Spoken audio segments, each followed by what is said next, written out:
Screen visible है आप लोगों को?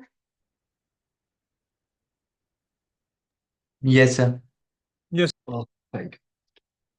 सो आज के क्लास में हम लोग स्टार्ट करने वाले हैं इकोनॉमिक्स ऑनर सेमेस्टर 4 का one of the four paper, that is intermediate micro economics 2। Intermediate micro economics 1 already आपने कर लिया है, मतलब सेमेस्टर 3 के अंदर में। और वहां पे जो आपने कंज्यूमर थ्योरी पढ़ी थी, प्रोड्यूसर थ्योरी पढ़ी थी, उसी को थोड़ा और आगे पढ़ेंगे हम लोग इंटरमीडिएट माइक्रो इकोनॉमिक्स 2 के लिए। ठीक है। सो फिलहाल आपका सिलेबस यही है जो मैं यहाँ पे आप लोग के स्क्रीन पे दिख रहा होगा, और ये सिलेबस जो है लास्ट 2025 में अपडेट किया गया था। अगर इस साल कुछ चेंजेस करने को होगा तो माइट भी आप लोगों को 10-15 दिनों के अंदर में डीएससी की साइट पे मिल जाएगी। बट मोस्ट प्रोबेबली 99% चांस है कि सिलेबस आपका यही हो। सबसे पहले अगर थोड़ा सिलेबस डिस्कस करें क्या पढ़ना है हमें, तो आप लोगों को टोटल 5 यूनिट में डिवाइड किया गया है इंटरमीडिएट माइक्रो इकोनॉमिक्स 2 का सिलेबस को। जिसमें कि पहले यूनिट में आप लोगों को पढ़ना है मोनोपोली के बारे में, और तीसरे यूनिट में आप लोगों को पढ़ना है मोनोपोली के ही बारे में। तो देखा जाए तो ये पहला और थर्ड यूनिट एक तरीके से आपस में ज्वाइंट ही है। जैसा कि आपको दिख रहा होगा, यूनिट नंबर 3 को ना आपको बस एक सेक्शन पढ़ना है। वेरिएंट के बुक का चैप्टर नंबर 25 का एक section, that is 25.7, that's it. तो unit number 1 and unit number 3 को हम एक साथ अगर क्लब करके देखें तो मान लेते हैं एक आपको मोनोपोली का टॉपिक पढ़ना है। जिसमें कि मोनोपोली मार्केट स्ट्रक्चर क्या होता है, इसके डिफरेंट डिफरेंट प्राइस के जो होते हैं सिस्टम, जैसे कि फर्स्ट प्राइस डिग्री होता है, सेकंड प्राइस डिग्री होता है, जो अलग अलग सिनेरियो होते हैं। मोनोपोलिस्ट कंपटीशन का क्या कंसेप्ट होता है, यहाँ पे न्यूमेरिकल्स क्या सब आ सकते हैं। तो पहला एंड तीसरा आपस में एक साथ क्लब करके देखो तो ये मोनोपोली का पार्ट आपको करना है। सेकेंड यूनिट की मैं बात करूं तो यहाँ पे आपको पढ़ना है जनरल इक्विलिब्रियम के बारे में, और ये कहाँ से करना है। तो आपको वेरिएंट का बुक फॉलो करना है, जिसमें चैप्टर नंबर 31 एंड 33 करना है। चैप्टर नंबर 31 एक्सचेंज है, और चैप्टर नंबर 33 इज वेलफेयर। तो आपको एक्सचेंज एंड वेलफेयर के बारे में पढ़ना है जनरल इक्विलिब्रियम में क्रॉसपॉन्ड में। अच्छा, मोनोपोली के लिए भी यहाँ पे आपको नॉर्मल पूरा जो मान लेते हैं 90% टॉपिक के लिए आपको chapter number 14 Nicholas and Snyder से आपको पढ़ना है। एंड जो छोटा पार्ट मैंने आप लोगों को बताया था वो वेरिएंट के 25.7 का सेक्शन आपको करना है, डेट से। इसके बाद अगर मैं यूनिट नंबर 4 के बारे में आऊँ तो यहाँ पे आपको एक्सटर्नैलिटीज के बारे में पढ़ना है। अगेन वेरिएंट की बुक को फॉलो करेंगे एंड चैप्टर नंबर 34 से करेंगे।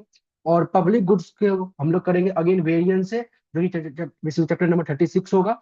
और पब्लिक गुड्स को थोड़ा सा हम लोग निकलस एंड स्नाइडर से भी पढ़ेंगे, चैप्टर नंबर 19 का 3 पेज, 684 से लेकर 687 तक। तो देखा जाए तो पब्लिक गुड्स आपको मेनली पूरा 95% वेरिएंस से है, और 5% 2-3 पेज का टॉपिक आपको ये निकलस एंड स्नाइडर से करना है इस तरीके से। थोड़ा मैं आपको वेटेज बता दूं ना, तो मोनोपोली से आपका जो वेटेज है 20% है इस वाले पार्ट से। जनरल इक्विलिब्रियम से है 30%। इससे जो बेसिकली एक सेक्शन है, इससे जो दिया गया है वो 10% है, बट आई थिंक आप ऐसा समझ लो यूनिट नंबर 1 एंड 3 दोनों को मिलाकर आप 30% लेकर चलो। और हो सकता है कि पूरा का पूरा 30% आपका इस मोनोपोली मतलब निकलस एंड स्नाइडर से ही पूरा का पूरा क्वेश्चन आ जाए। या हो सकता है कि एक 4-5 नंबर का आपको ये मोनोपोलिस्टिक कंपटीशन से दे दे, या 10 नंबर का यहाँ से दे दे। तो आप नॉर्मली जैसा आपके सिलेबस में गिवन है वैसा मैं आपको समझाऊं, तो 20% यहाँ से है और 10% यहाँ से। इसके बाद देखा जाए तो 20% वेटेज आपका एक्सटर्नैलिटीज से, एंड 20% आपका पब्लिक गुड्स से। जो कि अगर आपको याद हो तो आपने सेमेस्टर 1 में एक्सटर्नैलिटीज एंड पब्लिक गुड्स थोड़ा सा टच करके आए, जहाँ पे आप एक्सटर्नैलिटीज क्या होता है, पब्लिक गुड्स क्या होता है, उसके डेफिनेशंस, कुछ थ्योरम्स वगैरह पढ़ कर आप आए। उसी चीज को आज आप यहाँ पे डिटेल में अच्छे तरीके से पढ़ोगे वेरिएंट के बुक से। तो ओवरऑल आपका सिलेबस माइक्रो का यही है, और इसी को बेसिकली आपको पढ़ना है। कोई डाउट एनीवन आपको सिलेबस में? No sir. क्लियर। जो नॉर्मली सिलेबस तो क्या होता है, जो गिवन है वो तो पढ़ना ही है, ठीक है। चलिए। सो अच्छा, मैं आप लोगों को कैसे पढ़ाऊंगा, मैं ना इंटरमीडिएट माइक्रो 2 का जो 2026 का बैच जो मैं स्टार्ट कर रहा हूँ, इसमें मैं सबसे पहले आप लोग को यूनिट नंबर 2 ये कंप्लीट कराऊंगा। आपको साफ साफ दिख रहा है इसका वेटेज भी ज्यादा है, एज वेल एज ये थोड़ा टॉपिक अच्छा भी है, मतलब कॉम्प्लिकेटेड भी है। लेकिन अगर अच्छे से समझ लेते हो तो ये जो है आराम से डुएबल होगा। मतलब इसमें इस जनरल इक्विलिब्रियम में ना कंसेप्ट बहुत कम है। कम इन द सेंस कि कंसेप्ट आप मान लो 10-12 है, लेकिन उस कंसेप्ट से जो क्वेश्चंस के पैटर्न होंगे, क्वेश्चंस बनने के जो पैटर्न होंगे वो कई सारे हो सकते हैं। तो आप ऐसा समझ लो इस जनरल इक्विलिब्रियम में हम लोग 4 क्लास में अगर कंसेप्ट करते हैं तो रिमेनिंग 6 क्लास हमें करना पड़ेगा न्यूमेरिकल्स, अलग अलग टाइप के क्वेश्चन सॉल्व करना पड़ेगा। सो सबसे पहले हम लोग क्या करेंगे, मैं आप लोग को यूनिट नंबर 2 कराऊंगा, जो आपका वेरिएंट का चैप्टर नंबर 31 एंड 33 है। इसके बाद मैं आप लोग को यूनिट नंबर 1 एंड 3 इन दोनों को एक साथ हम लोग कलर करके मोनोपोली के क्रॉस मोनो में पढ़ेंगे, जो कि आपका चैप्टर नंबर 14 निकलस से है और वेरिएंट का सेक्शन है। और उसके बाद हम लोग यूनिट नंबर 4 एंड 5 ये पढ़ने वाले हैं, ठीक है। अच्छा, हो सकता है कि आपके जो कॉलेज में स्टार्ट हुआ होगा, मोनोपोली स्टार्ट हुआ होगा, तो माइट भी मोनोपोली वो लोग पढ़ाकर आपसे क्या कहते हैं, टेस्ट वगैरह ले सकते हैं, इंटरनल असेसमेंट ले सकते हैं। तो आप लोगों को जैसे ही मैं यूनिट नंबर 2 स्टार्ट करूंगा, आप लोगों को मैं यूनिट नंबर 1 की भी रिकॉर्डिंग प्रोवाइड कर दूंगा।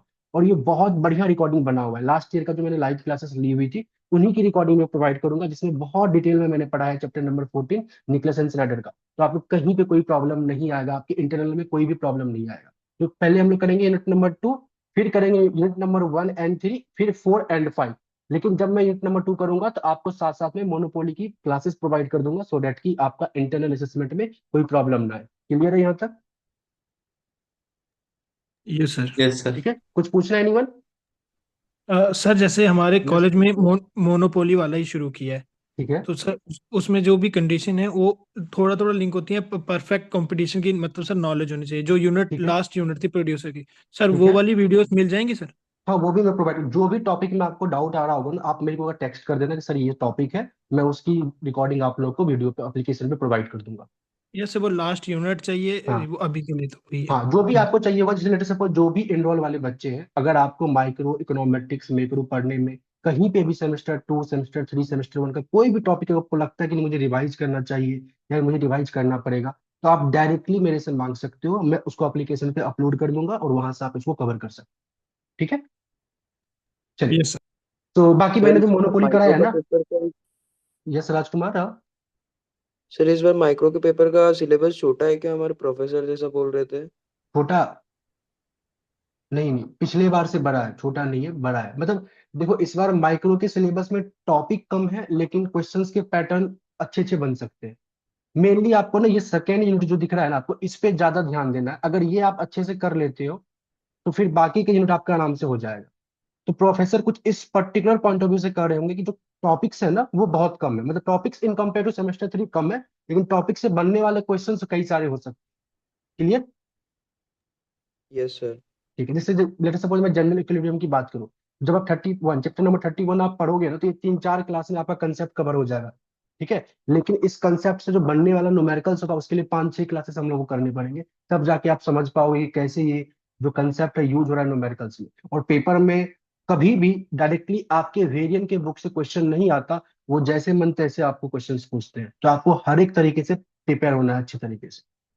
चलिए, सो हमने जैसा आप लोग को बताया था कि अ, हम लोग स्टार्ट करने वाले हैं यूनिट नंबर 2 को, और आप लोग को यूनिट नंबर 1 पहले प्रोवाइड कर दिया जाएगा। और कोई भी लेटर सपोज किसी कॉलेज में कुछ और यूनिट चल रहा है तो आप वो भी मेरे से ले सकते हैं, क्योंकि पास्ट लेक्चर्स अवेलेबल है, तो आप लोगों को ये बेनिफिट रहेगा कि कभी भी इंटरनल असेसमेंट के लिए कोई भी यूनिट चाहिए तो आप मेरे से मांग सकते हो। चलिए, सो अच्छा, एक चीज और आप लोगों को मैं बता दूं कि अगेन फिर से कि लाइव क्लासेस रहेंगी, लाइव क्लासेस की रिकॉर्डिंग लेक्चर्स रहेंगी, हर एक टॉपिक का मैं क्लास और उसके साथ साथ न्यूमेरिकल्स दोनों ही साथ में करा दूंगा। एंड जैसे एक्सटर्नलिटीज एंड पब्लिक गुड्स के लिए अलग से आप लोग को न्यूमेरिकल्स की पीडीएफ में मिलेंगी। मतलब मैं मेनली ना ये जो यूनिट है ना आपका, इस पे पूरा फोकस करता हूँ न्यूमेरिकल्स में। 90% न्यूमेरिकल आपका इन्हीं तीन से आएगा, 10% न्यूमेरिकल आपका इन दोनों में से आएगा, तो इसके लिए भी न्यूमेरिकल्स दिया जाएगा। लेकिन इसमें हम लोग ज्यादा फोकस करेंगे न्यूमेरिकल्स में, इसमें ज्यादा फोकस करेंगे थ्योरेटिकल में, यहाँ से थ्योरी क्वेश्चन ज्यादा आने के चांसेस है। बाकी जैसे पढ़ेंगे आप लोग को समझ में आता रहेगा, ठीक है। चलिए, सो हम लोग स्टार्ट करने वाले हैं आज की क्लास में यूनिट नंबर 2 को, और पढ़ेंगे क्या? That is general equilibrium. जैसे आप लोगों के लिए इकोनोमेट्रिक्स टॉपिक यूनिक था ना, नया था, उसी तरीके से जनरल इक्विलिब्रियम भी आप लोगों के लिए नया है। लेकिन इकोनोमेट्रिक्स पूरा ही नया था, ये जनरल इक्विलिब्रियम पूरा नया नहीं है। ये नया बनेगा, बट आपके पीछे का सेमेस्टर 3 का बेस को मिलाकर नया बनेगा। मतलब यूज करोगे आप अपने सेमेस्टर 3 के टॉपिक को, लेकिन कुछ अलग तरीके से, और यू कैन से आप मान लो क्लब करके, आप मतलब एक तरीके से एक ही साथ 3 4 कंसेप्ट को मिलाकर तब आप यूज करोगे। कहने का मतलब क्या, आपको मैं समझाता हूँ। इससे पहले माइक्रो इकोनॉमिक्स में आपने कंज्यूमर थ्योरी पढ़ा था, क्लास 11th में भी पढ़ा, सेमेस्टर 1 में भी पढ़ा, सेमेस्टर 3 में भी पढ़ा। इसके बाद आपने प्रोड्यूसर थ्योरी भी पढ़ा था, क्लास 11th में भी पढ़ा, सेमेस्टर 1 में भी पढ़ा, सेमेस्टर 3 में भी पढ़ा। जब आप कंज्यूमर थ्योरी पढ़ रहे थे तो कंज्यूमर इक्विलिब्रियम निकालते थे, जहां पे आप क्या कहते थे कि जितने भी कंज्यूमर है उनके जितने भी डिफरेंट डिफरेंट टाइप के प्रीफरेंस हो सकते हैं, उन प्रेफरेंस को आप कंसीडर करते हुए उसकी इक्विलिब्रियम निकालते थे कि वो कितना गुड्स परचेज करेगा सो दैट की उसकी यूटिलिटी मैक्सिमाइज हो सके। डिफरेंट डिफरेंट कंज्यूमर के डिफरेंट डिफरेंट प्रेफरेंस के अकॉर्डिंग आप उसके यूटिलिटी को मैक्सिमाइज कर रहे थे। लेकिन जब आप कंज्यूमर इक्विलिब्रियम निकाल रहे थे, जब आप कंज्यूमर की यूटिलिटी को मैक्सिमाइज कर रहे थे, तो आपने कभी भी प्रोड्यूसर के बारे में नहीं सोचा।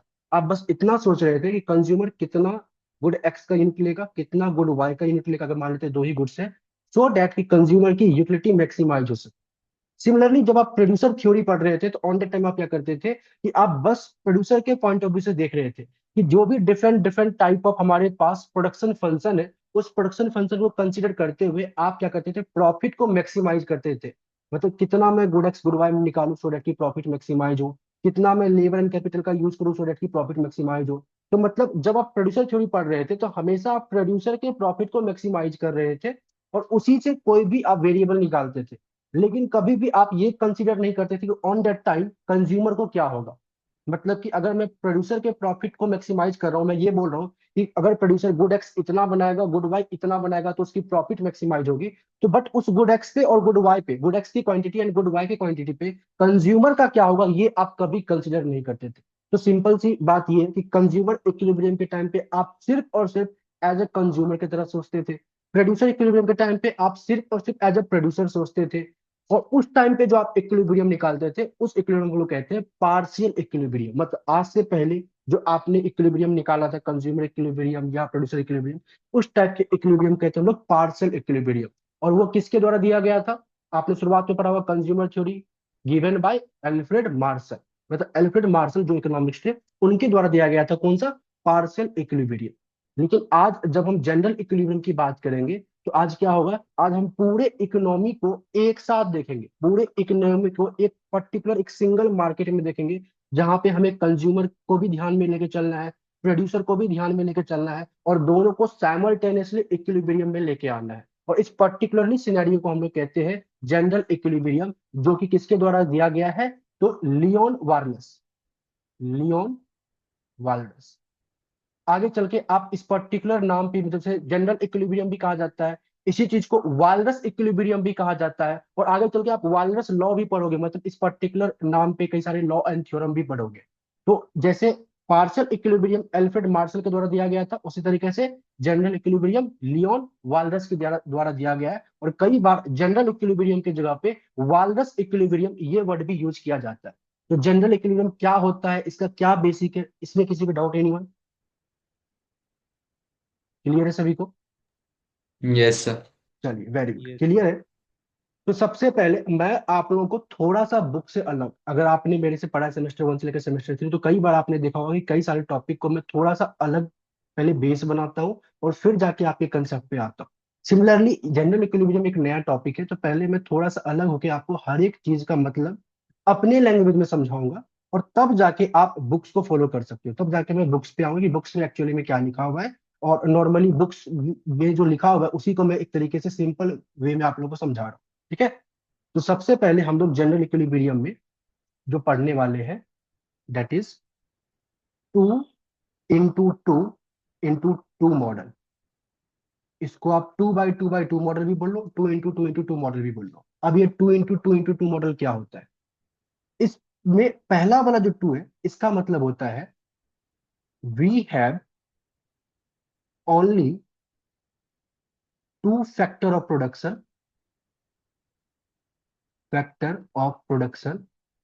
That is labour and capital. कहने का मतलब हम जिस भी इकोनॉमी की बात कर रहे हैं, उस इकोनॉमी में दो ही फैक्टर ऑफ प्रोडक्शन है। मतलब बस उन्हीं दो फैक्टर ऑफ प्रोडक्शन को यूज करके मैं प्रोडक्शन कर सकता हूँ, आउटपुट बना सकता हूँ। और वो फैक्टर ऑफ प्रोडक्शन क्या है? एक तो है लेबर और एक तो है कैपिटल। तो हमारी इकोनॉमी में only two factor of production है। ये तो ठीक है। ये जो सेकेंड वाला टू है, इसका क्या मतलब है? चलो इसको मैं किसी और कलर से लिखता हूँ सो डैट की मैच ना हो। जो सेकेंड वाला टू है, इसका क्या मतलब है?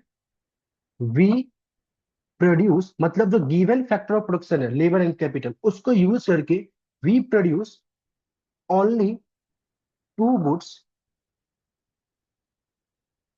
That is good X and good Y. तो कहने का मतलब जो भी हमारे पास फैक्टर ऑफ प्रोडक्शन गिवन हमारी इकोनॉमी में, उस लेबर एंड कैपिटल को यूज करके मैं अपनी इकोनॉमी में दो ही गुड्स बनाऊंगा, एक तो good X and good Y. और जो तीसरा आपके पास गिवन है टू, इसका क्या मतलब है? There are there are only two consumer in the market बोल लो या फिर इकोनॉमी बोल लो, आपके इकोनॉमी में आपके मार्केट में ओनली दो कंज्यूमर है, दैट इज मिस्टर ए, नाम दे देते हैं हम लोग, एंड मिस्टर बी। तो पहले टू का क्या मतलब हुआ यहाँ पे कि दो ही फैक्टर ऑफ प्रोडक्शन है, लेबर एंड कैपिटल। दूसरे टू का क्या मतलब हुआ कि उस लेबर एंड कैपिटल को यूज करके मैं क्या करूंगा, दो ही गुड्स बना सकता हूँ, good X and good Y, मतलब इकोनॉमी में दो ही गुड्स अवेलेबल है, और उन दो गुड्स को कंज्यूम करने के लिए दो ही कंज्यूमर अवेलेबल है, that is mister A and mister B. ये बात समझ में आ गया सबसे पहले कि यहाँ पे तीनों टू का क्या मतलब है। Yes, sir. चलिए, वेरी गुड। अब ये जो टू इंटू टू मॉडल पढ़ रहे हो जनरल इक्विलिब्रियम में, इसके लिए हम लोग कुछ अजम्पशन लेके चलेंगे। कुछ अजम्पशन है जो आपको अज्यूम करके चलना है, जो आपके बुक्स भी अज्यूम करते हैं, और उसके ऊपर फिर हम लोग कुछ चीजें जो टर्म्स वगैरह है वो सीखने वाले हैं, ध्यान से देखिएगा। तो सबसे पहला अजम्पशन मैं लिख रहा हूं। अब ये पहला अजम्पशन क्या है? सेम वही, we have only two factor of production, that is labour and capital, और and it is exogenously given. Exogenously given मतलब इसके लिए क्या है, कितना लेबर कितना कैपिटल की क्वांटिटी है वो मेरे को पता है, गिवन है, and also it is divisible. और जो लेबर एंड कैपिटल है वो डिविजिबल भी हो सकता है, हम लोग ऐसा नहीं कह सकते कि 1.5 लेबर नहीं होगा, मतलब लेबर एंड कैपिटल डिविजिबल भी हो सकता है। क्लियर है पहला वाला junction? Yes, sir. Yes sir. ये आपका क्या है अजम्पशन में नंबर वन, जहां पे आप कह रहे थे कि दो फैक्टर प्रोडक्शन है, लेबर एंड कैपिटल, और वो आपके लिए एक्सोजीनियसली गिवन है, मतलब आपको पता होगा कि वो क्या है। सेकेंड पार्ट चले, चलिए सेकेंड पार्ट में बोला गया कि we will produce only two goods, that is X and Y, good X and good Y. अच्छा, अगर मैं प्रोड्यूस करना हूं, कहने का प्रोडक्शन हो रहा है, और प्रोडक्शन हो रहा है तो डेफिनेटली यहाँ पे उस प्रोडक्शन के कॉरस्पॉन्ड में आइसो क्वांट होगा। आइसो काउंट क्या होता है सबको पता है, सेमेस्टर 3 में पढ़ा होगा आपने प्रोड्यूसर थ्योरी में। Different different labour and Yes, sir. Capital को यूज करके जो हम लोग आउटपुट बनाते हैं, तो आइसो काउंट हमें शो करता है different different combination of labour and capital, where same labour का Yes, sir. आउटपुट बन सकता है। तो अगर हम लोग प्रोडक्शन कर रहे हैं तो प्रोडक्शन फंक्शन होगा, और उसी प्रोडक्शन फंक्शन के कर्व को हम लोग बोलते हैं आइसो काउंट। और यहाँ पे हम अज्यूम करके चलेंगे, we will assume downward sloping and strictly convex isoquants. तो हमारे पास इसके अंदर में एक सेकेंड अजम्पशन क्या आ गया कि हमारे पास जो प्रोडक्शन फंक्शन है वो डेफिनेटली क्या होगा, एक वेल बिहेव्ड रहा होगा, कॉप डगलस रहा होगा, सो दैट की आइसोक्वांट मेरा क्या है, downward sloping and strictly convex. ये क्लियर है सेकेंड अजम्पशन? Yes, sir. चलिए अब हम लोग आते हैं थर्ड अजम्पशन के ऊपर में। अब तीसरा क्या कहता है? ये कहता है there are only two consumer, let us suppose mister A and mister B. अब कंज्यूमर है तो कंज्यूमर का प्रीफरेंस होगा, और प्रीफरेंस होगा तो उस प्रीफरेंस के अकॉर्डिंग ही क्या करेगा, वो अपने यूटिलिटी को मैक्सिमाइज करेगा। तो हम लोग यहाँ पे क्या अज्यूम करेंगे, we will assume both consumer have well defined preference. Well defined preference का वेल डिफाइंड प्रीफरेंस का क्या बेसिकली मतलब होता है, downward sloping Like, and strictly convex IC, indifference का। क्लियर है? ये तीसरा अजम्पशन हो गया। आगे फोर्थ अजम्पशन लेके चलते हैं हम लोग क्या। चलिए, सो हम लोगों ने क्या किया यहाँ पे, ठीक है यहां तक कर लिया।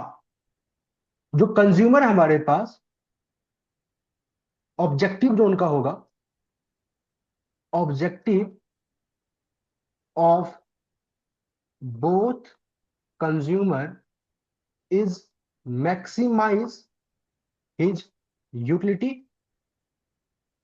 Subject to budget constraint, subject to budget constraint. ये फोर्थ अजम्पशन है कि दोनों के दोनों consumer mister A and B का ऑब्जेक्टिव है कि वो अपनी यूटिलिटी को मैक्सिमाइज करे subject to budget constraint.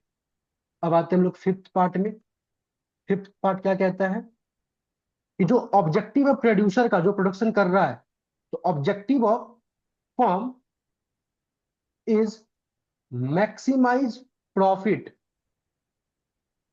Subject to technology constraint. One second,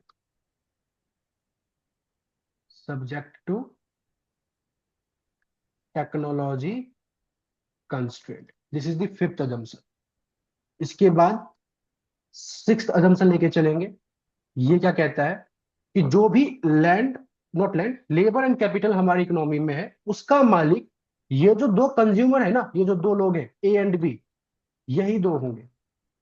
सो जो हमारे पास सिक्स्थ वाला जंक्शन आ गया, that is labour and capital is owned by mister A and mister B. हो सकता है मिस्टर ए के पास ज्यादा लेबर ज्यादा कैपिटल हो, मिस्टर बी के पास कम लेबर कम कैपिटल हो, मतलब दोनों के प्रोपोर्शन में अलग अलग हो सकते हैं, लेकिन जो भी लेबर एंड कैपिटल है जितने भी इकोनॉमी में अवेलेबल है, उन सब का मालिक यही दो लोग हैं।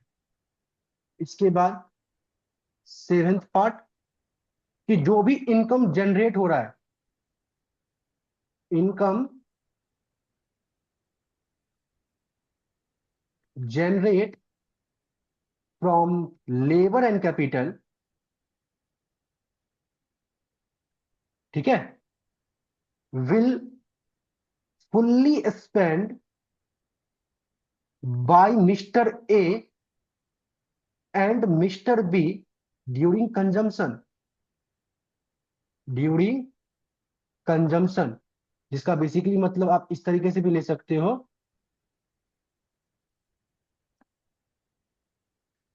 कि there is no saving in economy, हमारी इकोनॉमी में कोई भी सेविंग नहीं हो रही है, मतलब हमारी इकोनॉमी फुल्ली एम्प्लॉयड है। ये था सेवेंथ पार्ट। इसके बाद और जंक्शन लेके चलना है हमें, दैट इज एट्थ वन। इसमें क्या होगा कि perfect competition in all market. अब हमारे पास यहाँ कितने मार्केट होंगे, टोटल 4 मार्केट है। एक तो लेबर मार्केट है, एक हमारे पास होगा कैपिटल मार्केट, एक हमारे पास होगा गुड एक्स का मार्केट, और एक हमारे पास होगा गुड वाई का मार्केट। अगर लेबर मार्केट में परफेक्ट कंपटीशन है तो डेफिनेटली सी बात है कि जो लेबर का प्राइस होगा वो हमारे लिए गिवन होगा, मतलब वेज रेट गिवन होगा। सिमिलरली कैपिटल का जो प्राइस रेंटल वैल्यू है, जिसको आप आर से भी रिप्रेजेंट कर सकते हो, भी से भी कर सकते हो, वो भी हमारे लिए गिवन होगा। सिमिलरली गुड एक्स का जो प्राइस होगा वो भी हमारे लिए गिवन होगा, और गुड वाई का जो प्राइस होगा वो भी हमारे लिए गिवन होगा। तो इस तरीके से हमारे पास टोटल 8 अजम्पशन है जो हम लोग मानकर चलेंगे ये सब चल रहा है। क्लियर है? मैं दोबारा से ब्रीफ में आपको बताता हूँ अजम्पशन क्या सब है। पहला अजम्पशन क्या था कि आपके इकोनॉमी में दो ही फैक्टर ऑफ प्रोडक्शन है, लेबर एंड कैपिटल, और वो एक्सोजीनियसली गिवन है, आपको पता है कि कितना लेबर है कितना कैपिटल है, और वो डिविजिबल भी हो सकता है। सेकंड अजम्पशन क्या था कि आप उस लेबर एंड कैपिटल को यूज करके दो ही गुड बना सकते हो, that is good X and good Y, और उस गुड्स को जो आप बनाओगे तो उस टाइम पे जो प्रोडक्शन फंक्शन है, मतलब जो आइसो पॉइंट्स है, वो downward sloping and strictly convex है, ये अज्यूम करके चलना है आप। तीसरा जंक्शन क्या बोला गया कि उस गुड जो गुड्स आपने बना दिया इकोनॉमी में, उसको कंज्यूम करने के लिए दो ही लोग हैं, that is mister A and mister B, और वो दोनों के दोनों कंज्यूमर का जो यूटिलिटी प्रेफरेंस है, मतलब जो यूटिलिटी फंक्शन है, वो वेल बिहेव्ड है, मतलब downward sloping and strictly convex IC है। और फोर्थ अजम्पशन क्या बोला गया कि जो कंज्यूमर का ऑब्जेक्टिव है वो क्या है, वो अपने यूटिलिटी को मैक्सिमाइज करेगा subject to budget constraint. Fifth क्या बोला गया कि फर्म का जो ऑब्जेक्टिव है वो प्रॉफिट को मैक्सिमाइज करेगा सब्जेक्ट टू टेक्नोलॉजी कंस्ट्रेंट। और सिक्स्थ में क्या है कि जो लेबर कैपिटल, जितने भी हमारे इकोनॉमी में लेबर एंड कैपिटल अवेलेबल है, उन सभी का मालिक mister A and mister B ही है। मतलब कि mister A and mister B के पास जो इनकम आएगा कंज्यूम करने के लिए, वो इनकम कहाँ से आएगा, इन्हीं लेबर एंड कैपिटल को चैनलाइज करके आएगा। मतलब जो लेबर एंड कैपिटल यूज हो रहे होंगे उससे जो भी इनकम जनरेट होगा वो mister A and mister B के पास ही जाएगा, क्योंकि इन दोनों का मालिक कौन है, mister A and mister B.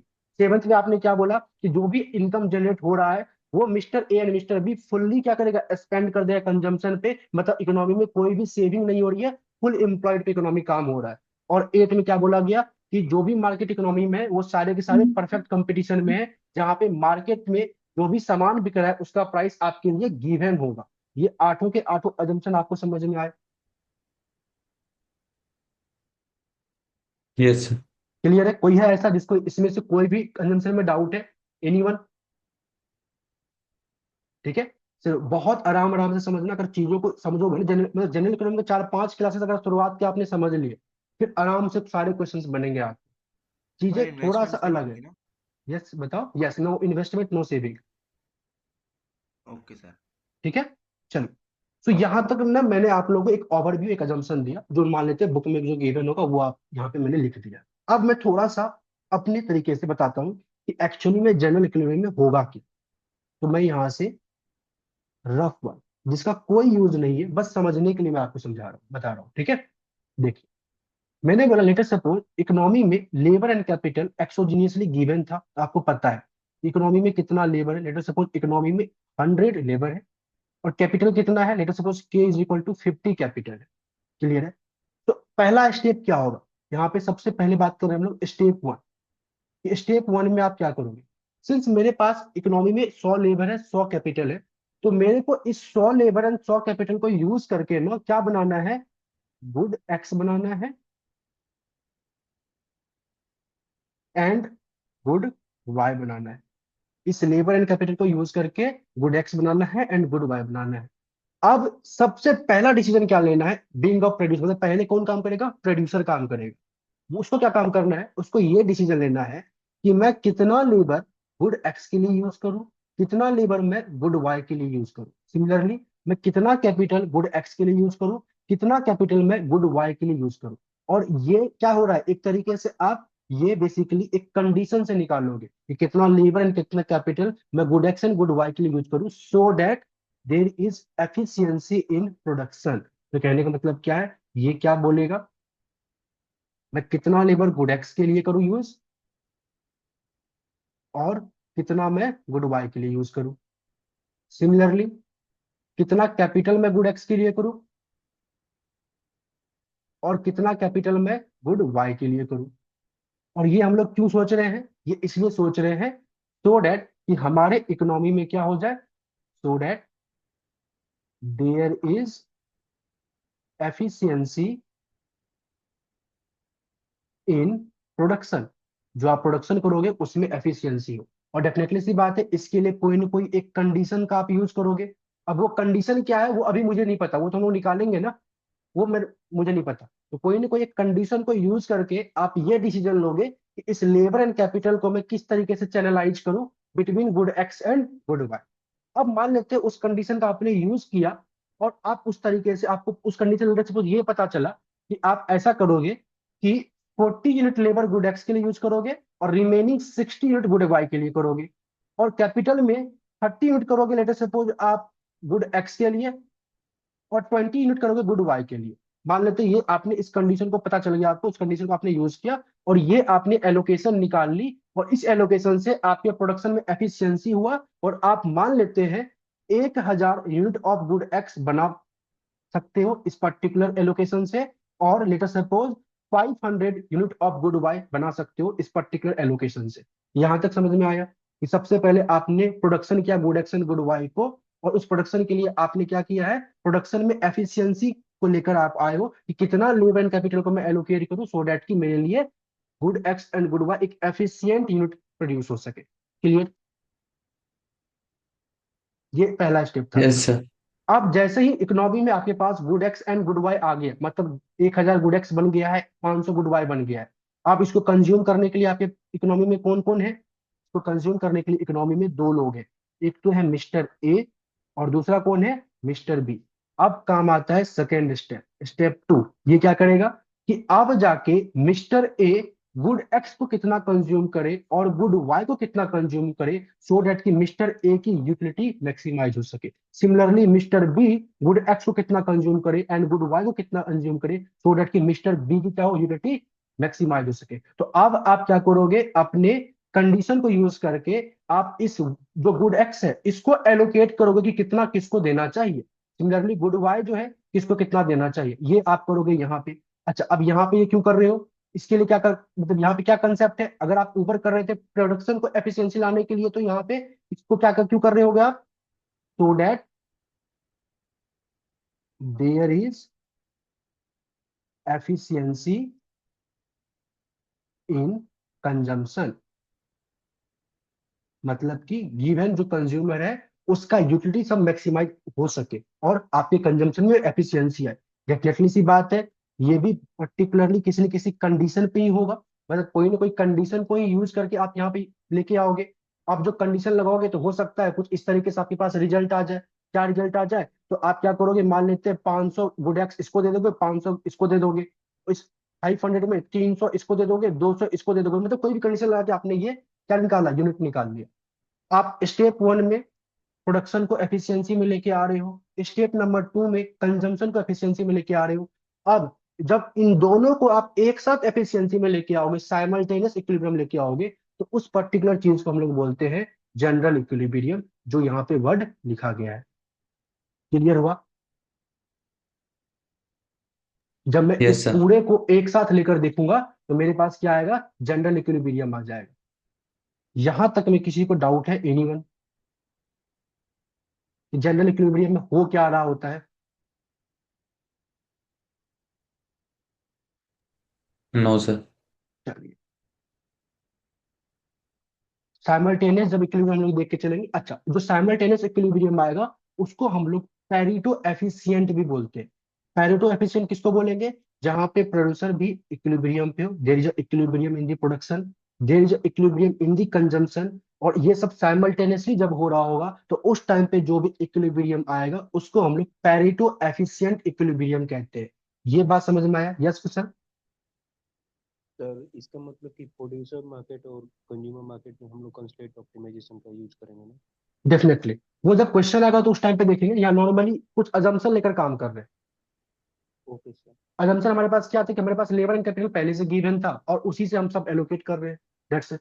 Labour and capital को यूज करके मैंने सामान बनाया, good X and good Y बनाया, और good X and good Y को अब हम कंज्यूमर को दे रहे हैं सो डेट की कंज्यूमर की यूटिलिटी मैक्सिमाइज हो।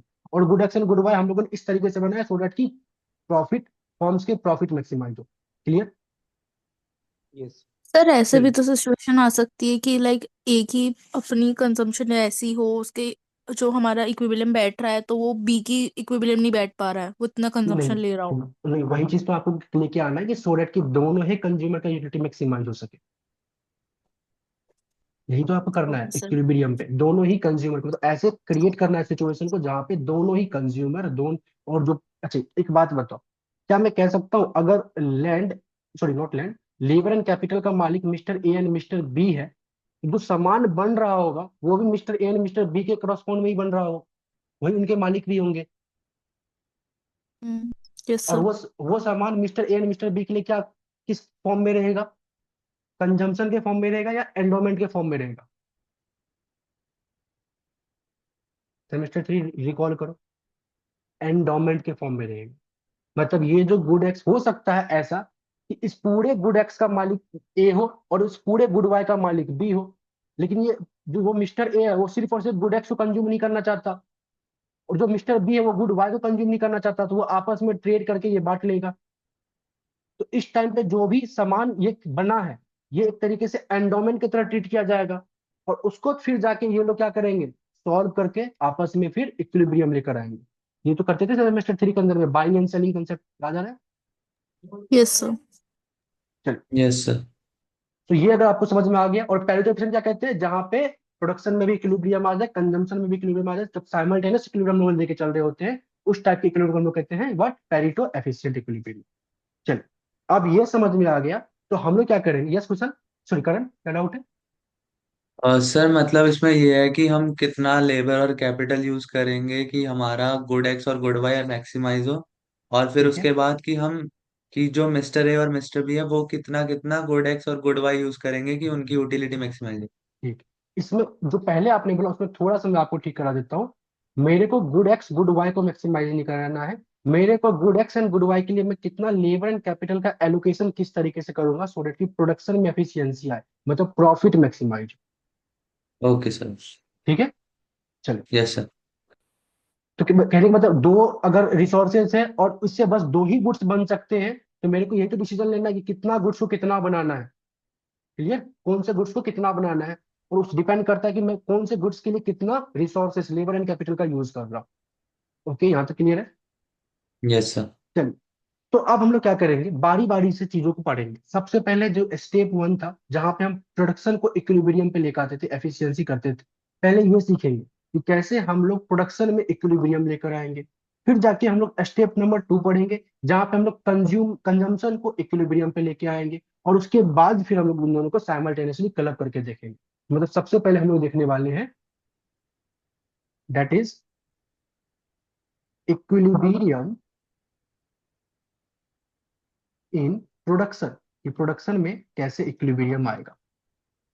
बहुत इंपॉर्टेंट है, बहुत सही तरीके से समझना। अगर जैसे इक्विलिब्रियम प्रोडक्शन समझ लोगे, तो फिर कंजम्पशन भी आराम से समझ लोगे, फिर दोनों का क्लब करेंगे तो वो भी समझ लोगे, क्योंकि यहीं से नई नई चीजें स्टार्ट होंगी। तो इस चीज को ध्यान से समझना, ठीक है?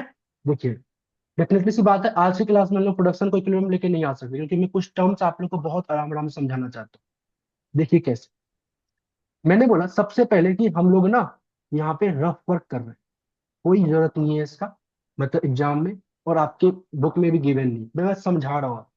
क्या समझा रहा हूँ, देखो। आपको पता है कि जो भी लेबर एंड कैपिटल आपके लिए अवेलेबल है, जो एक्सोजेनियसली गिवन है, उस लेबर एंड कैपिटल को यूज करके आपको दो गुड्स बनाने हैं, दो आउटपुट बनाने हैं, एक तो एक्स बनाना है और एक तो वाई बनाना है। तो नॉर्मली सेमेस्टर 3 में आप रहते तो आप क्या कहते, आप कहते कि मेरे लिए, मेरे पास ना गुड एक्स को बनाने के लिए एक मेरे पास प्रोडक्शन फंक्शन है, किसके लिए, फॉर्म में, लेबर एंड कैपिटल के फॉर्म में। और सिंस मैंने अज्यूम किया है कि जो प्रोडक्शन फंक्शन होगा वो स्ट्रिक्टली डाउनवर्ड एंड कॉन्वेक्स होगा, तो कहने का मतलब वो कुछ इस फॉर्म में दिख रहा होगा, क्यू इंटू में एल, या क्यू स्क्वायर एल स्क्वायर, या Q square L cube, and so on so fourth. Clear है? इस टाइप से प्रोडक्शन फंक्शन होगा। यस बोलो। सर। सिमिलरली अगर मान लेते हैं आप गुड वाई बनाते, तो गुड वाई के लिए आपके पास एक प्रोडक्शन फंक्शन होता, जो कि लेबर एंड कैपिटल पे डिपेंड कर रहा होता। मान लेते हैं ये भी क्या है, क्यू इंटू एल। ये कुछ भी हो सकता है, हो सकता है ये क्यू स्क्वायर एल स्क्वायर हो सकता है ये क्यू क्यूब एल स्क्वायर हो, कुछ भी हो सकता है, लेकिन क्या होना चाहिए, वो कॉन्वेक्स टू दी आइसोकोन्स जो बनना चाहिए, वो downward sloping and convex to the origin होना चाहिए। तो कॉप डगलस भी होता है, as well as well behaved भी होता है। क्लियर है ये बात? तो सर नॉर्मली मैंने बोला, यस बोलो। Yes sir. सर ये जो प्रोडक्शन फंक्शन है ये एल और के फॉर्म में होना चाहिए ना सर, यस, आपने क्यों लिखा है? Okay, sorry sir, good catch, ये एल और के फॉर्म में होना चाहिए ना। तो एल इंटू में के, एल इंटू में के, एक तरीके से वेल बिहेव प्रोटेक्शन आप लोग को दिख रहा होगा। और थोड़ा सिंप्लिसिटी के लिए एल स्क्वायर के क्यूब, एल स्क्वायर के क्यूब कर लो, तो ये आपको कॉप डॉगलस दिख रहा होगा, मतलब सेमेस्टर 2 याद, सेमेस्टर 3 याद आ रहा होगा, प्रोडक्शन थ्योरी जो आपने पढ़ा था, जहाँ पे बस आउटपुट फंक्शन गिवन है। ठीक है, चलिए बारी बारी सॉल्व करते हैं।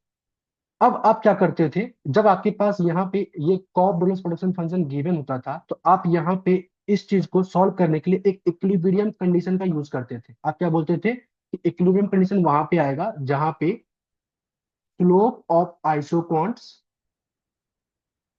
इक्वल होगा किसके, स्लोप ऑफ आइसोकोस्ट लाइन के। Isocost line. ये याद आ रहा है सभी को? तो yes sir. Slope of isoquant क्या होता था, जिसको आप बोलते थे M M R R T S. T S. और स्लोप ऑफ आइसोकोस्ट क्या होता था, wage W by wage R. Upon में rental wage, W by R. Similarly जब आप गुड वाई के लिए लगोगे तो सेम वही होगा, M R T S, W upon में आर। तो सिंस मेरे को good X and good Y के लिए थोड़ा अलग अलग करना है, तो मैं क्या कर रहा हूँ, ऊपर में सबस्क्रिप्ट लगा दे रहा हूँ, M R T S X यहाँ पे गुड एक्स के प्रोडक्शन फंक्शन का स्लोप है, और M R T S Y यहाँ पे गुड वाई का प्रोडक्शन फंक्शन का क्या कहते हैं, स्लोप की वैल्यू। क्या मैं कह सकता हूँ ये पहला वाला कंडीशन गुड एक्स का इक्विलिब्रियम कंडीशन है, मतलब कि मेरे को ये कंडीशन को सॉल्व करके मेरे को मिलेगा कि कितना लेबर और कितना कैपिटल मैं गुड एक्स के लिए बनाऊं, लगाऊं, यूज करूं। सिमिलरली ये जो मेरे पास सेकेंड वाला आपके पास आया हुआ है बॉक्स में, ये क्या बताएगा कि कितना लेबर एंड कैपिटल मैं गुड वाई के लिए एलोकेट करूं। यहां तक क्लियर? Yes sir. ठीक है। अगर मेरे को आज दोनों good X and good Y को एक साथ देखना है, गिवन लेबर एंड कैपिटल में, गिवन लेबर एंड कैपिटल को मैं कितना लेबर गुड एक्स में लेके जाऊं, कितना लेबर गुड वाई में लेके जाऊं, सिमिलरली कितना कैपिटल गुड वाई में लेके जाऊं, कितना गुड एक्स में लेके जाऊं, दोनों को एक साथ लेकर आना है, तो क्या मैं कह सकता हूँ कि मैं इन दोनों को कंपेयर करके वो वैल्यू निकाल सकता हूँ जहां पे कि ये कहता है कि गुड एक्स इक्विलिब्रियम पे आएगा, सॉरी गुड वाई इक्विलिब्रियम पे आएगा, और ये कहता है गुड एक्स इक्विलिब्रियम पे आएगा, और दोनों को कंपेयर करके जो रिजल्ट आएगा उसमें good X and good Y दोनों इक्विलिब्रियम पे आएगा। अगर आप सभी एग्री करो तो क्या मैं ये बता सकता हूँ कि लेबर एंड कैपिटल का जो वेज है और रेंटल वैल्यू है, चाहे आप उससे गुड एक्स बनवाओ चाहे गुड वाई बनवाओ, वो सेम रहेगा, वो तो गिवन होता है ना। Yes sir. तो क्या मैं कह सकता हूँ ये वेज डब्ल्यू बाय आर और डब्ल्यू बाय आर दोनों इक्वेशन में राइट हैंड साइड वाली वैल्यू सेम है,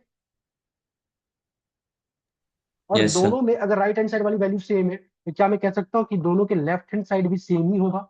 तो M R T S X M R T S Y ये आपस में इक्वल है डब्ल्यू अपॉन में आर के। इतनी बात समझ में आई?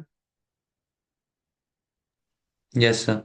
एक तरीके से ना ये आपका कंडीशन हो गया पहले स्टेप का, जिस कंडीशन का आप यूज करोगे जहां पे आपके प्रोडक्शन में एफिशिएंसी आएगा, और मेनली आप पता क्या करोगे, M R T S X और M R T S Y इसको आप इक्वेट करोगे, सो डेट कि आपको कितना गुड एक्स चाहिए और कितना गुड वाई चाहिए, मतलब कितना गुड एक्स बनाना है कितना गुड वाई बनाना है, और उसके लिए कितना लेबर हम एलोकेट करेंगे, वो आपको निकल सकेगा।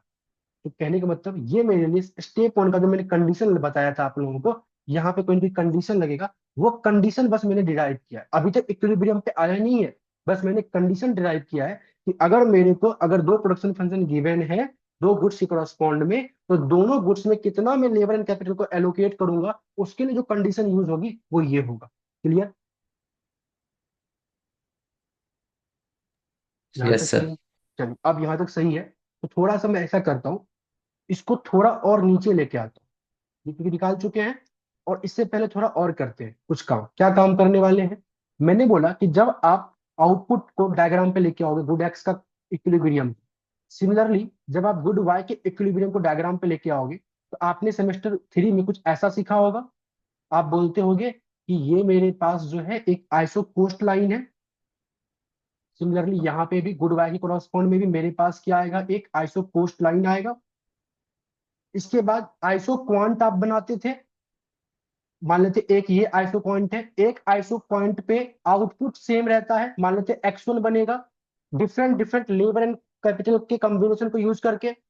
सिमिलरली एक और आइसो पॉइंट लेटर सपोज ये बनाते हैं x2, एक और बनाते हैं लेटर सपोज x3, ये तीनों ही जो डिफरेंट आइसो पॉइंट्स है इस पे आउटपुट डिफरेंट है, और हर एक आइसो पॉइंट पे आउटपुट सेम होता है, और वो क्या बताता है कि different different labour and capital को मैं यूज करके कितना जो आउटपुट बना सकता हूँ। लेटर सपोज मैं x1 की बात करूं पहले वाले का, इसका क्या मतलब है कि मैं different different labour and combination को यूज करके कितना आउटपुट बना सकता हूँ, x1 बना सकता हूँ। सिमिलरली दूसरा वाला क्या है, x2 बना सकता हूँ, तीसरा वाला x3 बना सकता हूँ। इसमें आप क्या कहते थे कि जहां पे आइसो कोस्ट और आइसो पॉइंट आपस में टेंजेंट हुआ है, ये जो बेसिकली लेटर सपोज ये रहा लेबर और ये रहा कैपिटल, तो मैं इतना लेबर और इतना कैपिटल यूज करूंगा किसके लिए, सो डैट कि मैं x2 यूनिट ऑफ क्वांटिटी बना सकूं। याद आ रहा है यही करते थे? Yes sir. क्लियर है? सिमिलरली जब गुड वाई के क्रॉसपॉन्ड में आप निकालोगे तो यहाँ पे भी सेम वही आप प्रोसेस फॉलो करोगे। आप क्या बोलोगे, एक मेरे पास ये रहा आइसोकॉन, लेट अस सपोज इस पे y1 बन रहा है, एक मेरे पास ये रहा y2 बन रहा है, ये रहा y3, मतलब हर एक आइसोकॉन पे आउटपुट तो सेम रहता है, बस लेबर एंड कैपिटल का कॉम्बिनेशन अलग अलग होता है। तो मैंने बोला ये लेबर था और ये कैपिटल था, तो आपकी इक्विलिब्रियम कहाँ थी, जहाँ पे ये टेंजेंट हो रहे, टेंजेंट होने कहने का मतलब कि इतना लेबर आप क्या करोगे गुड वाई के लिए यूज करोगे और इतना कैपिटल गुड वाई के लिए यूज करोगे, सो डैट कि आप y2 unit of good Y बना सको। क्लियर है? इतनी बात समझ में आ गई? Yes sir. चलिए, और मेरे को दोनों को साइमल्टेनियसली अगर लेके आना, good X and good Y के करस्पॉन्ड में कितना लेबर कैपिटल एलोकेट करना है, उन दोनों को साइमल्टेनियसली चेक करना है, तो मैं नीचे वाला ये कंडीशन को यूज करूंगा। तो कंडीशन को बाद में यूज करते हैं, पहले ये देखते हैं कि अगर मैं दोनों को साइमल्टेनियसली एक ही डायग्राम में देखना चाहूं तो वो कैसे काम करता है।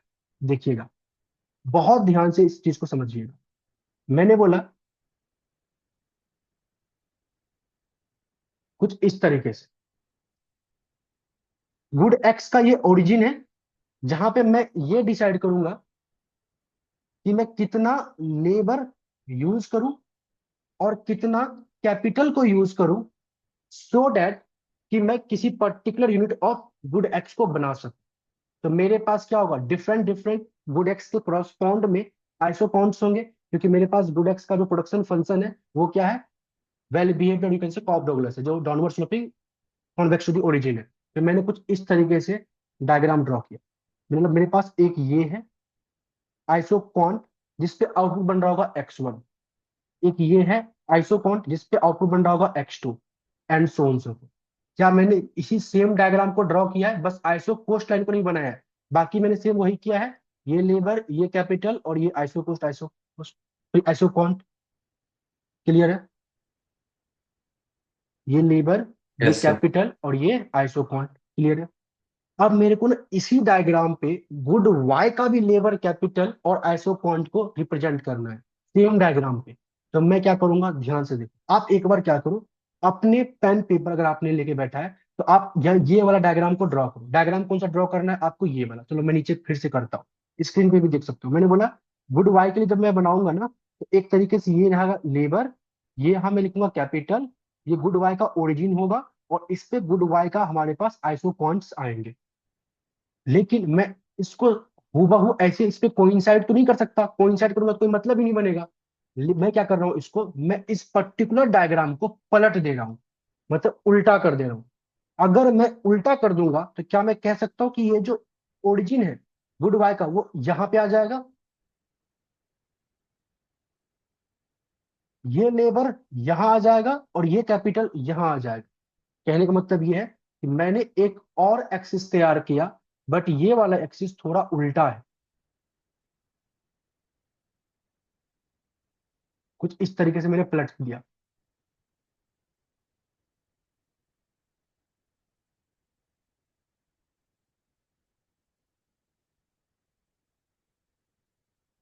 अब मेरे पास ये ओरिजिन है गुड वाई के लिए, जहां पे ये बेसिकली इस तरफ गुड वाई का लेबर बताएगा और इस तरफ गुड वाई के करस्पॉन्ड में कैपिटल बताएगा।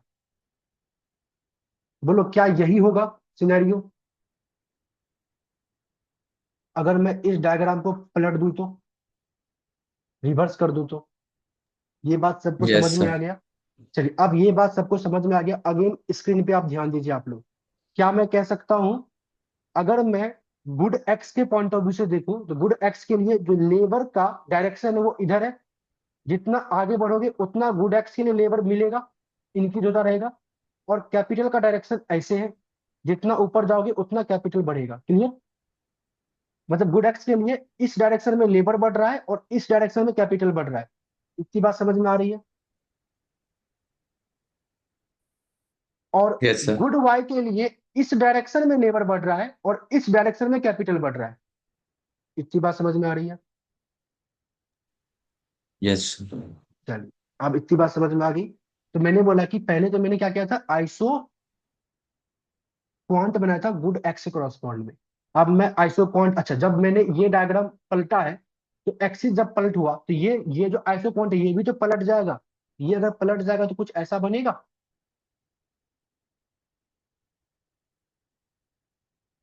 क्या ऐसा ही दिखेगा? ये y1 y2 y3, इस तरफ से x1 x2 x3 higher IC ये रहा, और उस तरफ से इधर दिख रहा है हाइयर आईसी ये रहा। तो बोलो क्या y का आइसो कौन समझ में आया? Yes sir. क्लियर है? अब मेरे को यहाँ पे आप में से जितने भी बच्चे यहाँ पे ज्वाइन है, पुष्कर, रिया, विजय, विनीता, क्या आप सभी को ये समझ में आया? कोई डाउट एनीवन? इस पर्टिकुलर जो बॉक्स दिख रहा है, कैसे ये बॉक्स बना है, सभी को क्लियर है? बोलो yes guys. Sir. Yes. Definitely. चल, सभी को क्लियर है तो कहने मतलब ये समझ में आ रहा है, तभी जाके आप आगे से समझोगे। अब अगर ये समझ में आपको आ गया, तो इस पर्टिकुलर बॉक्स को हम लोग बोलते हैं Edgeworth box.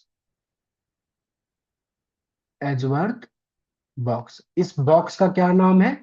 Edgeworth box. Clear? Edgeworth box में आपके पास आपके दोनों ही गुड्स के हर एक पॉसिबल फिजिबल आउटकम्स या जो गुड्स की क्वांटिटी है वो शो किया जाएगा। हर एक फिजिबल लेबर कैपिटल का जो यूनिट है वो शो किया जाएगा। क्लियर है? इस बॉक्स को क्या बोलते हैं? Edgeworth box. अब किसी एजवर्थ बॉक्स के अंदर में, इस पर्टिकुलर एजवर्थ बॉक्स के अंदर में कोई भी एक पॉइंट 6 डिफरेंट वेरिएबल के बारे में बताएगा। कैसे? लेट अस सपोज इस पर्टिकुलर एजवर्थ बॉक्स पे मैं एक पॉइंट ये यहाँ पे आर निकाल रहा हूं। ये आर पॉइंट दिख रहा है आप सभी को, विजिबल है? Yes sir. अब ये आर पॉइंट देखो 6 डिफरेंट वेरिएबल के बारे में हमें बताएगा। क्या सब बताएगा? अगर मैं इस आर को नीचे लेके आता हूं, मान लेते हैं इस पर्टिकुलर आर पॉइंट पे मेरी इक्विलिब्रियम आ रही है, सपोज कर रहे हैं, ऐसा जरूरी नहीं है, मतलब ऐसा नहीं होगा, बट सपोज कर रहे हैं। तो क्या मैं कह सकता हूँ अगर इस आर पॉइंट पे मेरी इक्विलिब्रियम आ रही होगी, तो मैं इतना लेबर यहां से लेके यहां तक, इतने क्वांटिटी ऑफ लेबर को मैं यूज करूंगा गुड एक्स के लिए बनाने में। बोलो, ये क्लियर है? और अच्छा, टोटल लेबर की क्वांटिटी कितनी है? जीरो से लेकर इतना। यस। टोटल लेबर की क्वांटिटी जीरो से लेकर इतना है, जिसमें कि मैंने इतना लेबर यूज किया गुड एक्स में बनाने के लिए। तो बाकी जो बचे यस। रिमेनिंग लेबर होगा, उसको मैं क्या करूंगा? Good good bye. वाई में बनाने के लिए यूज करूंगा। इस रिमेनिंग लेबर को आप या तो यहां से भी शो कर सकते हो, या तो आप ऐसे भी देख सकते हो, इस पर्टिकुलर पॉइंट को ऊपर लेके आ जाओ। तो यहां से लेकर यहां तक का जो लेबर आपने यूज किया है वो किसके लिए किया है? गुड वाई के लिए किया है। क्लियर? ठीक है। तो मैंने क्या बोला कि इस पर्टिकुलर एजवर्थ बॉक्स में जो आर पॉइंट था, एक तो मेरे को एक पहला वेरिएबल के बारे में, कितना मैं लेबर गुड एक्स के लिए यूज करूंगा, दूसरा कितना मैं लेबर गुड वाई के लिए यूज करूंगा। दो वेरिएबल बचा चुका है। अब आगे क्या मैं कह सकता हूं, यहां से अगर मैं इस तरफ आऊं, तो मुझे एक ये आइडिया हो जाएगा कि ये के एक्स यहां से लेकर यहां तक इतना मैं कैपिटल गुड एक्स के लिए यूज करूंगा। बोलिए। तो जो रिमेनिंग बचा हुआ कैपिटल यहां से लेकर यहां तक, ये गुड वाई के लिए यूज करूंगा, या फिर इसको आप इस तरीके से इस तरफ ले आओ, और यहां से लेके ये देखो, इतना मैं क्या करूंगा, जो कैपिटल आएगा वो गुड वाई के लिए यूज करूंगा। क्लियर है? तो यस देखा सर। जाए तो यस देखो, सर। टोटल इतना लेबर था, इस टोटल लेबर में इतना मैंने गुड एक्स के लिए यूज किया, और रिमेनिंग बचा हुआ गुड वाई के लिए यूज किया। टोटल मेरे पास इतना कैपिटल था, जिसमें इतना मैंने गुड एक्स के लिए यूज किया, रिमेनिंग मैंने गुड वाई के लिए यूज किया। क्लियर? तो कहने का मतलब मेरे पास तीसरा वेरिएबल जो बताया गया कि कितना कैपिटल मैं गुड एक्स के लिए यूज करूंगा, और कितना कैपिटल मैं गुड वाई के लिए यूज करूंगा। टोटल 4 वेरिएबल हो गए। अब आगे एक बात बताओ, ये जो आइसोपॉइंट है पहला x1 x2 x3, क्या मैं कह सकता हूँ इस हर एक आइसोपॉइंट पे उस पर्टिकुलर आइसोपॉइंट का आउटपुट सेम है? मैं कह सकता हूँ कि इस वाले आइसोपॉइंट पे मैं x1 यूनिट ऑफ आउटपुट बना सकता हूँ, इस वाले पे x2, इस वाले पे x3। अगर ये x1 x2 x3 आउटपुट का वैल्यू है, तो एक आइसोपॉइंट पे आउटपुट तो सेम रहता है ना? बोलो।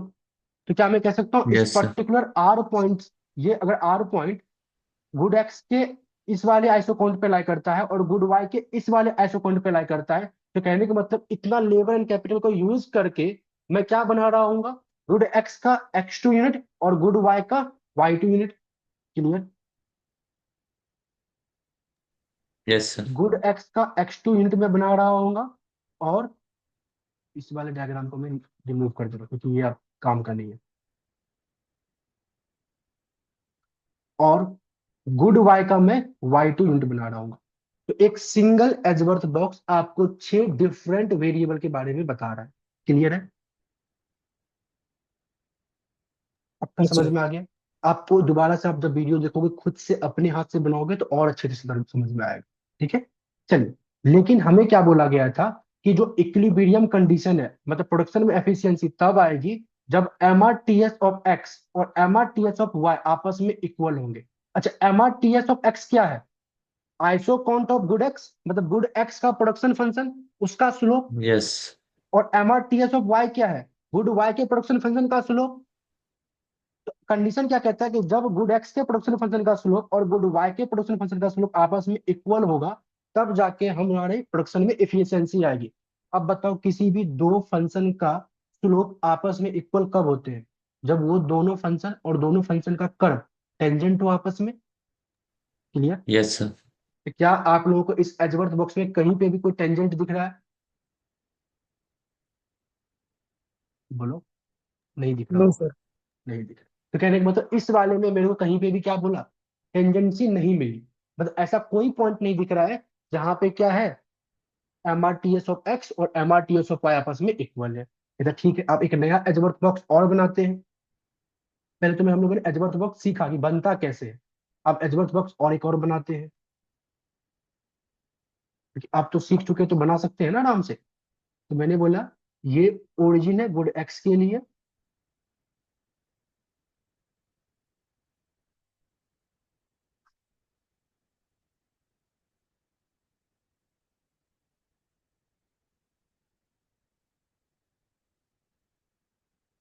और यहां से हम लोग को बनाना है गुड वाई के लिए।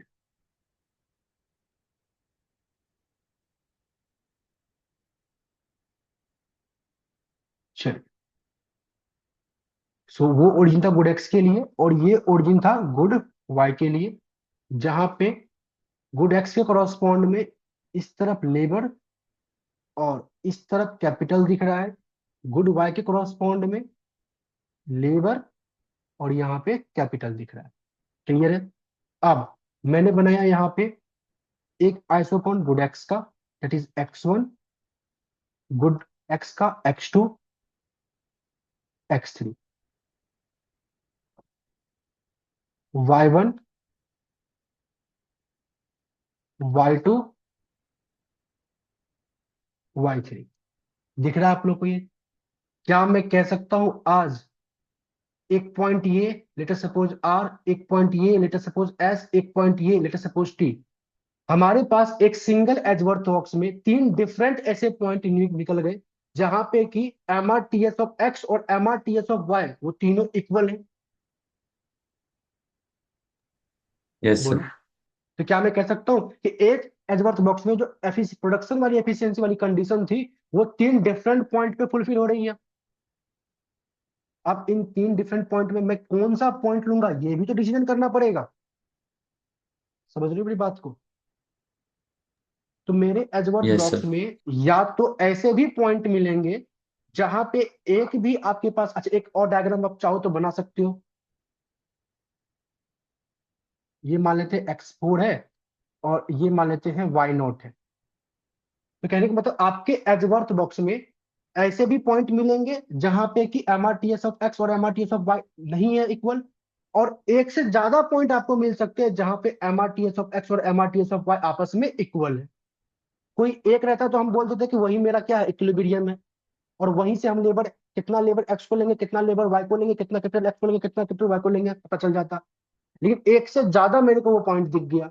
अब यहाँ पे भी तो मैं वो कौन सा, कितना मैं लेबर एक्स को लगाऊंगा, कितना वाई को, ये सब तो मैं निकाल नहीं सकता। लेकिन यहाँ से एक और कंसेप्ट मैं सीख सकता हूँ। क्या सीख सकता हूँ?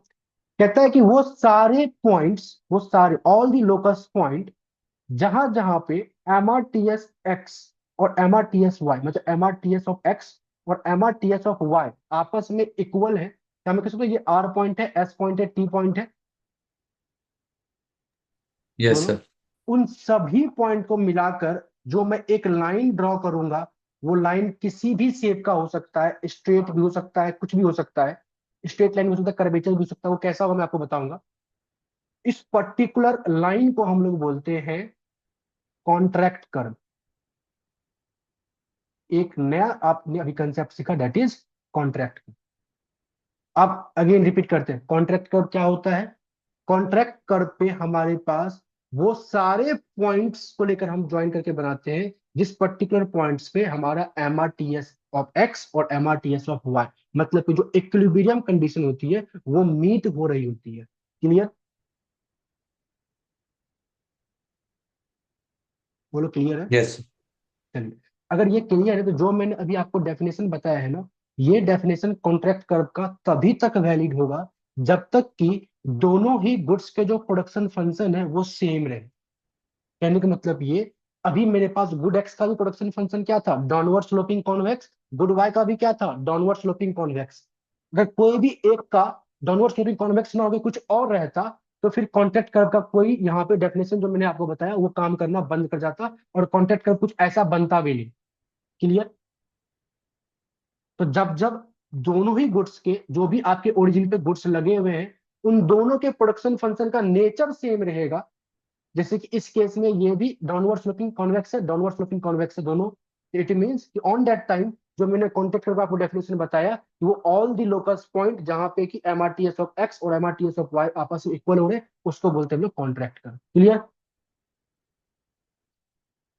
पहली बात ये समझ में आई? बोलो, बोलो guys. Yes sir. Yes sir. और सेकेंड बात एक और, क्या मैं ये कह सकता हूं कि इन्हीं R, S और T में से कोई एक इक्विलिब्रियम होगा मेरा जहां पे मैं डिसीजन हो कि कितना लेबर कैपिटल यूज करता हूं कर सकूं? तो क्या मैं इससे एक और लाइन बोल सकता हूं कि जब भी इक्विलिब्रियम कंडीशन लाई करेगी वो हमेशा इस कॉन्ट्रैक्ट कर पे ही लाई करेगी, इसके आगे पीछे तो हो नहीं सकता ना। ये सेम परफेक्ट कंपटीशन के किंक लाइन वाला सिस्टम है कि जब भी इक्विलिब्रियम कंडीशन आएगी वो किंक लाइन पे ही शो होगी, उसी तरीके से यहाँ कॉन्ट्रैक्ट कर्व पे ही हमेशा होगा। अब इनमें से कोई भी पॉइंट हो सकता है, वो डिपेंड करता है जब हम थोड़ा और आगे बढ़ेंगे तब। क्लियर? Yes sir. ठीक है। यस अच्छा, सर। अभी जैसा मैंने बोला कि कॉन्ट्रैक्ट कर्व आपका या तो एक स्ट्रेट लाइन हो सकता है, कॉन्ट्रैक्ट कर्व आपका या तो कॉनकेव कॉन्वेक्स भी बन सकता है। जैसे फॉर एग्जाम्पल एक सिंपल सा एग्जाम्पल लेके देखते हैं। फॉर एग्जाम्पल, अगर मान लेते हैं आपके पास गुड एक्स के कॉरस्पॉन्ड में जो प्रोडक्शन फंक्शन है वो L इंटू में K है, एंड गुड वाई के कॉरस्पॉन्ड में जो प्रोडक्शन फंक्शन है वो भी L इंटू में K है। तो क्या मैं कह सकता हूं कि दोनों का जो इंडिफरेंस कर्व बनेगा, good X and good Y दोनों का, वो सेम ही नेचर का बनेगा? तो मैं पहले से थोड़ा सा समझाने के लिए एक स्ट्रेट लाइन ड्रॉ कर रहा हूं और कुछ इस तरीके से डायग्राम बनाऊं और कॉन्ट्रैक्ट कर्व पे ही मैं इसका टेंजेंसी लेके आ रहा हूं।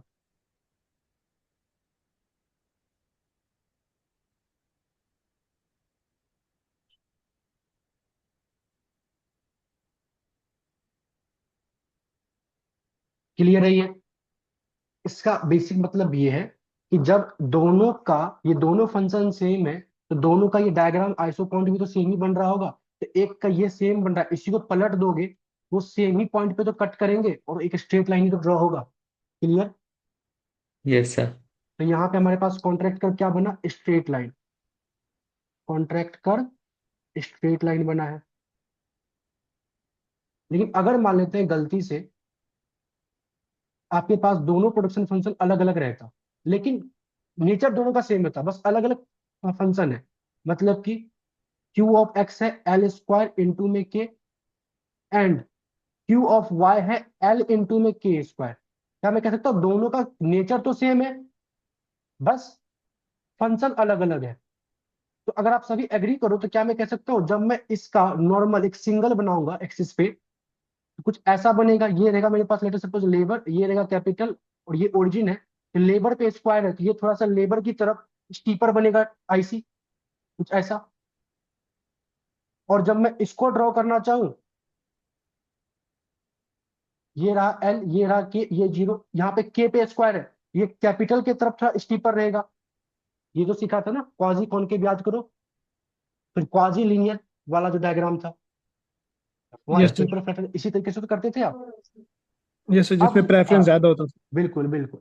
तो अब जब मैं इसको जब ड्रॉ करूंगा एक में तो क्या मैं कह सकता हूँ एक का डायग्राम कुछ ऐसा आएगा, मतलब अगर मैं लेटर सपोज मैं बोलता हूँ कि ये ओरिजिन है गुड एक्स का और ये गुड वाई का, जब ओरिजिन गुड एक्स का लूंगा तो जो गुड एक्स का आईसी बनेंगे, आइसो पॉइंट बनेंगे, नॉट आईसी, आइसो पॉइंट बनेंगे, वो लेबर की तरफ थोड़ा स्टीपर रहेगा, कुछ ऐसा। ये लेबर है, ये कैपिटल है। और गुड वाई का ये लेबर, ये कैपिटल, और गुड वाई का जब मैं बनाऊंगा तो वो कैपिटल की तरफ थोड़ा स्टीपर रहेगा, कुछ ऐसा। अच्छा, इसको क्रॉस मत कर देना, थोड़ा इस तरीके से बना।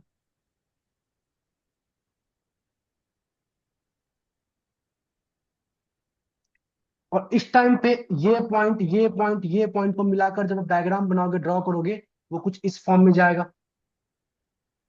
तो ये भी तो क्या है, ये भी तो कॉन्ट्रैक्ट कर्व भी है, लेकिन यहाँ पे कर्वेचर फॉर्म ले रहा है। ये कॉन्ट्रैक्ट कर्व है, लेकिन डिफरेंट डिफरेंट कर्वेचर, कभी कॉनकेव, कभी कॉन्वेक्स, कुछ इस तरीके से फॉर्म ले रहा है। तो कॉन्ट्रैक्ट कर्व स्ट्रेट लाइन भी हो सकता है और वो कर्वेचर के फॉर्म में भी हो सकता है। वो डिपेंड करता है कि आपके पास जो ओरिजिन पे जो गुड्स लगे हैं उसके फंक्शन कैसे है। अगर फंक्शन आइडेंटिकल है तो स्ट्रेट लाइन बनेगा, और फंक्शन अगर आइडेंटिकल नहीं है तो फिर वो कर्वेचर का फॉर्म में बनेगा। ये क्लियर हो गया बात?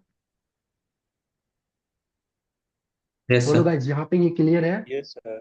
चलिए, तो यहाँ तक में हम लोगों ने एजवर्थ बॉक्स क्या होता है ये समझ में आ गया। एजवर्थ बॉक्स से किसी पर्टिकुलर पॉइंट पे 6 डिफरेंट वेरिएबल निकाल सकते हैं, ये समझ में आ गया। इसके बाद हम लोग क्या कर सकते हैं, एजवर्थ बॉक्स के बाद कॉन्ट्रैक्ट कर्व सीखा हम लोगों ने। और हम लोगों ने एक चीज तो समझ लिया कि जब भी इक्विलिब्रियम लाई करेगा वो कॉन्ट्रैक्ट कर्व पे ही लाई करेगा। और इक्विलिब्रियम कंडीशन कहाँ पे होगी, जहां पे ये जो एमआरटीएस ऑफ एक्स और MRTS S of Y, actually MRTS of X और एमआरटीएस ऑफ वाई, मतलब दोनों ही गुड्स के जो एमआरटीएस है उसके स्लोप आपस में इक्वल होंगे, वो आपस में टेंजेंट होंगे। क्लियर? बोलो। सर एक यहाँ पे कंसेप्ट आता है, अभी तक हम लोग एग्जैक्ट प्रोडक्शन में नहीं लेके आए हैं इक्विलिब्रियम, क्योंकि प्रोडक्शन में इक्विलिब्रियम कब आता है, जब मैं फाइनली बता देता कि कितना लेबर कितना कितना बना सकते हैं। अभी तो हम काम ही कर रहे, चीजों को सीख ही रहे हैं। एक कंसेप्ट आता है that is input efficiency. Input efficiency एक चीज प्रूफ करने के लिए यूज किया जाता है। क्या प्रूफ करने के लिए किया जाता है, ध्यान से देखिए। अभी आपने जो बोला है, लेट अस सपोज ये ओरिजिन है गुड एक्स का और ये ओरिजिन हुआ गुड वाई का।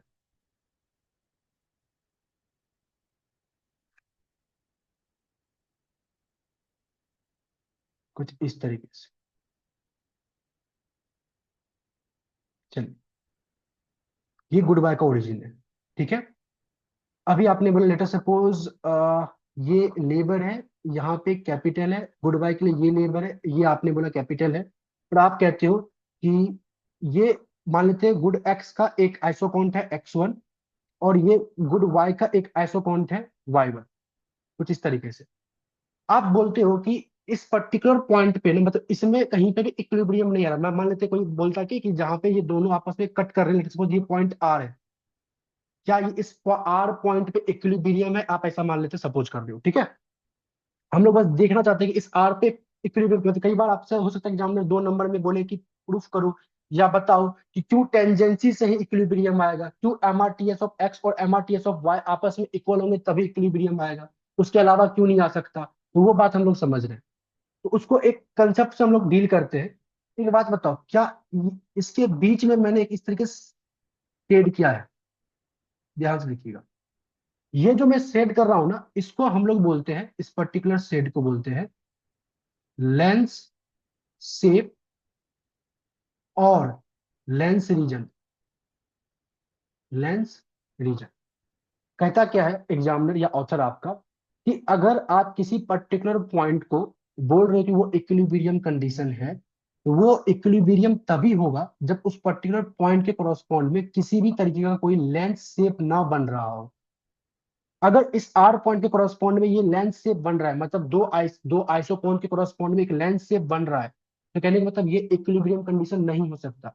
मैंने बोला क्यों नहीं हो सकता है, तो एक बात बताइए, जब आप एट पॉइंट आर की बात कर रहे हो, एट पॉइंट आर, तो आप कितना गुड एक्स बना रहे हो, तो क्या मैं कह सकता हूँ x1 यूनिट बना रहा हूँ गुड एक्स का एंड y1 बना रहा हूँ गुड वाई का। कहता ठीक है। कहता एक बात बताइए, क्या आप कुछ ऐसा काम कर सकते हो मैंने बोला क्या, आप क्या करो, इस पे प्रोडक्शन करके देखो, x2 बनाकर देखो, मतलब आप कहाँ पहुंच गए, r से r डैश।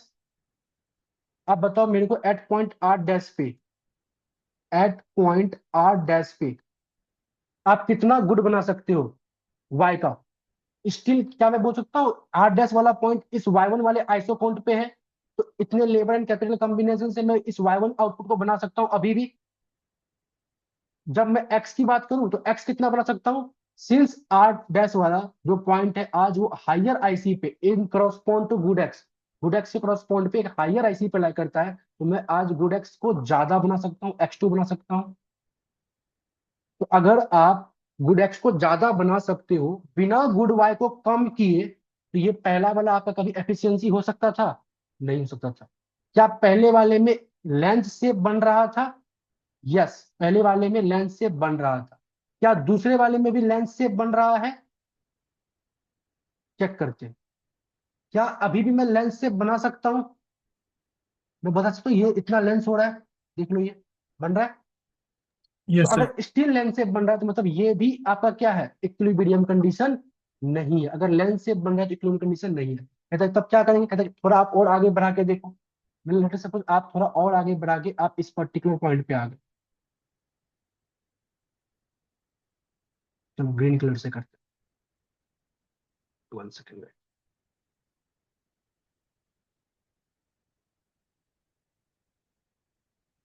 कुछ ऐसा x3 पे आ गए और इस पर्टिकुलर पॉइंट को आपने नाम दिया, लेटर सपोज ये पॉइंट है आर डबल डैश। मैंने बोला एट आर डबल डैश की बात बताओ, at point R double dash. जब आर डबल डैश पे आप बात करोगे तो क्या मैं कह सकता हूँ आज भी मैं y1 बना सकता हूँ, एंड आज मैं x3 बना सकता हूँ, और मुझे पता है कि जो x3 है वो x2 से भी बड़ा है और x1 से भी बड़ा है। तो बिना y को कम किए मैं x को बढ़ा सकता हूँ, तो मैंने x को बढ़ा दिया। तो ये r डैश भी मेरे लिए इक्विलिब्रियम पॉइंट नहीं था। अब बताओ क्या r डैश वाले पॉइंट पे कोई लेंस बन रहा है, दोनों good no sir. No sir. Isoquant cross नहीं बन रहा ना, तो मैं इसके आगे अब नहीं बढ़ सकता। अगर मैं इसके आगे बढ़ता हूं तो मैं गुड एक्स को तो बढ़ाऊंगा, लेकिन मेरा गुड वाई फिर कम हो जाएगा। Clear, yes. सर एक बार क्लियर है, फर्स्ट टू दोबारा बता दो। ठीक है। पॉइंट आर और आर डैश। ठीक है, मैंने बोला पॉइंट आर पे हम लोग थे, और पॉइंट आर को कंसीडर कर रहे हैं क्या ये इक्विलिब्रियम पॉइंट है या नहीं। तो मैंने लेटर सपोज आपने बोला यस सर ये इक्विलिब्रियम पॉइंट है, तो मैं चेक करता हूँ क्या पॉइंट आर पे दोनों ही आइसोकोन के कॉरस्पॉन्ड में कोई लेंस बन रहा है। तो ये लेंस बन रहा था, ये वाला लेंस बन रहा था, ये पूरा का पूरा। तो मैंने आपको बोल दिया नहीं ये इक्विलिब्रियम नहीं हो सकता। तो आपने कहा सर क्यों नहीं हो सकता, तो मैंने बोला कि देखो यहाँ पे मैं क्या करूंगा, गुड एक्स को ज्यादा बना सकता हूँ बिना गुड वाई को कम किए। समझ में आ रहा है, क्योंकि मैं इस रेंज में आगे आईसी को मतलब गुड एक्स के आईसी को बढ़ा सकता हूँ। तो मैंने बोला कि मैं आर डैश पॉइंट भी बना सकता हूँ। आर डैश पॉइंट पे क्या हो रहा था, गुड एक्स आपका x1 से x2 हो रहा था और गुड वाई आपका रिमेन सेम रहता था। तो अगर आपने जिस पॉइंट को इक्विलिब्रियम बताया था, अगर मैं वहां पे ये बोल देता हूँ कि बिना मैं y को कम किए x को बढ़ा सकता हूँ, तो क्या ये r पॉइंट कभी एक तरीके से एफिशिएंट एलोकेशन होगा, नो सर। नहीं होगा ना। तो इसलिए ये आपका नहीं होता। जैसे आप यही तो आपने सीखा था ना, ये था आपका बजट का, आपने कंजम्पशन थ्योरी के करस्पॉन्ड में ये होता था बजट लाइन, और ये होता था आपके पास IC1, ये होता था आप IC2। आप इस वाले पॉइंट को नहीं कंसिडर करते थे, इस वाले को नहीं करते थे, इस वाले को आप करते थे। क्यों, क्योंकि आप ए और बी में बी पे आपको ज्यादा इक्विटी मिल रहा था बिना आपके बजट को हिलाए। समझ में आ रहा है, ये यस सेम सर। वही कंसेप्ट है। ठीक है, फिर जब मैंने आर डैश आपको बताया कि ये आर डैश पॉइंट उससे बेटर है, तो आपने बोला कि आर डैश पॉइंट से भी एक बन सकता है मेरे पास, क्या कहता है, 1 सेकेंड गाइस।